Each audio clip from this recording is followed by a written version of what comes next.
All right, so just like everyone on the internet, I've got to give you my impressions of the final of Game of Thrones now that I've seen it, and having seen pretty much the entire series.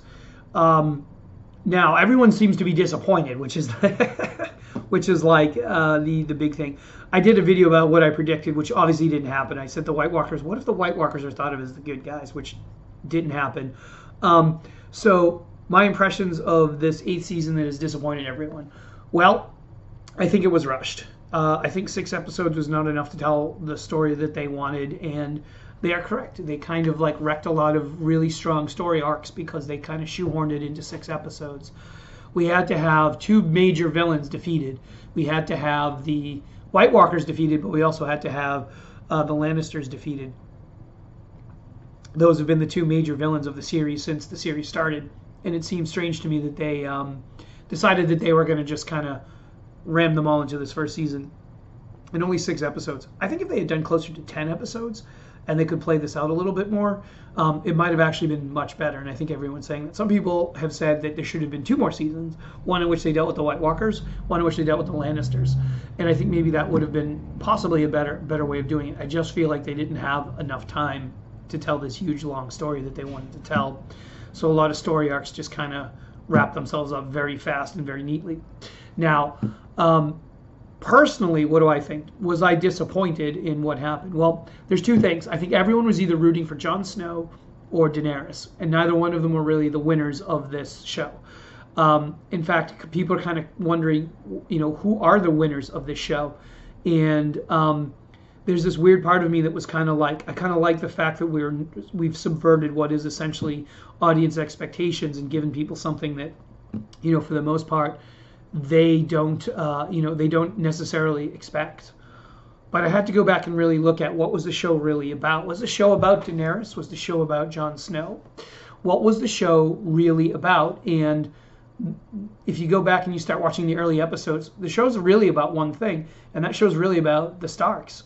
And if you know anything about history, George R.R. Martin has based the sort of the Game of Thrones a little bit, obviously loosely, on the concept of the War of the Roses, which was fought between the Lancasters and the Yorks. In the show, we have the Lannisters and the Starks. So if we're looking at this as a power struggle between these 2 families, between the Starks and the Lannisters, then it is the Lannister story. And ultimately, all of the sacrifices that are made by their parents and so forth, and the various people involved in it, actually do play out. So this is my way of looking at it, and I think a way that makes at least me satisfied with what happened in the show. The story is about the Stark children. The story is about how they came to power and rule all of Westeros. So you have now Sansa on the, I guess we're going to call her Queen of the North, right? I guess that's what she is. She's now queen. She's a queen. And obviously she's been through a lot and has, basically toughened up. She seemed to be this mousy character who, at the very beginning, was going to marry Joffrey and become queen. She was all excited, I'm going to be a queen. Now she gets to be a queen. Bran, on the other hand, is the person who sort of lost innocence and gained insight and is now king. It's interesting to note that he's now the most powerful person in Westeros for various reasons. And, there's this theory that the Three-Eyed Raven is kind of like a culmination of people who've all been this character. One of them was a Targaryen, so this part of it's almost like there's a Targaryen back on the throne, but not quite. So Bran, who is this person who, Tyrion even says that he has a good story, was basically the first victim of the Lannisters, who was pushed out of the window, survived, went on to become the Three-Eyed Raven, and now he's basically king of the 6 kingdoms. Arya then goes off to adventures in the West. I hope she gets her own series. I think Arya traveling to some exotic lands could be really cool. It'd be even better if she travels to some area where it's like a steampunk, more advanced civilization. Because I think the expectation where she goes and it's like some sort of savage land full of like tribal people. But it'd be great if she finds like a more advanced technology. That would be awesome. But hey, that's my suggestion. HBO, if you're listening to me, you can go with that. I know a couple HBO executives now, so if you're listening. At any rate, then Jon Snow goes off north, and he has a reuniting with Ghost, his direwolf. And there's part of me that feels like he goes back to where he found himself, where he truly became Jon Snow, where he really became who he was. And the fake person is this sort of propped up Targaryen character that, for the most part, isn't really the character that he's not this king. He's this person that gets down in the trenches and does the work. He really is not a person who's going to sit on a throne very well. So you basically have all of the Stark children going off onto great things. It's unfortunate two of them died. Rickon and Robb don't survive, and certainly their parents don't survive. They're both murdered essentially by Lannister tyranny. And so if you look at it as these people have now succeeded their parents and then become greater than them because Sansa's a queen, Bran is a king. If you look at it that way, then you see that they've actually succeeded. Robb Snow goes north, and it's, again, he's sort of the bastard child, as we called him, but, he's still a Stark, and he's going on to possibly do something new with a group of displaced people, and in some sense, it sort of falls almost into the category of sainthood, because now he's going off with the humble people, and he's helping them rebuild, and that's sort of more noble than sitting on the throne. I think Bran takes the throne not because he wants to, but because someone with wisdom needs to rule, and he seems to be this sort of wise, sage character, despite being the youngest out of all the characters. Although I think, is Arya younger than him? I forget which one's younger now. Someone will correct me, I'm sure. And then Arya goes off to more adventures. And she kind of always was the tomboy adventurer. If you saw her in the beginning, she's fighting with a sword. She goes to King's Landing, she learns how to fight. She goes off to learn how to be an assassin. And so now her whole life is about this high adventure. Like, I think she could have her own novels, her own movies, etc. So where does Game of Thrones go from here? It goes to a prequel.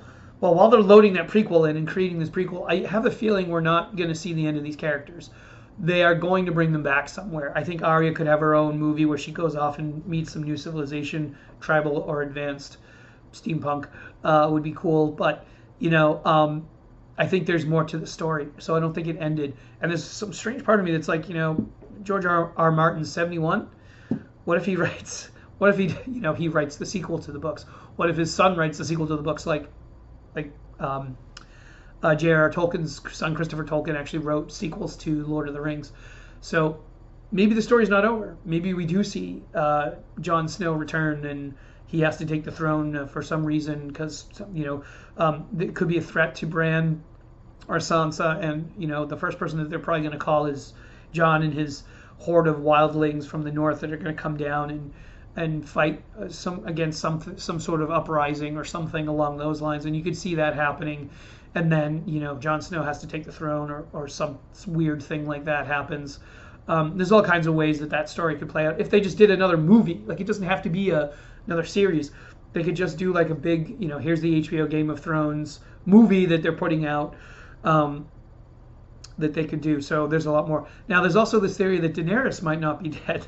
Okay, she got stabbed. Hey, Jon Snow got stabbed. A bunch of other people, guy with the eye patch there, I forget his name, kept getting killed and coming back. So people aren't always dead.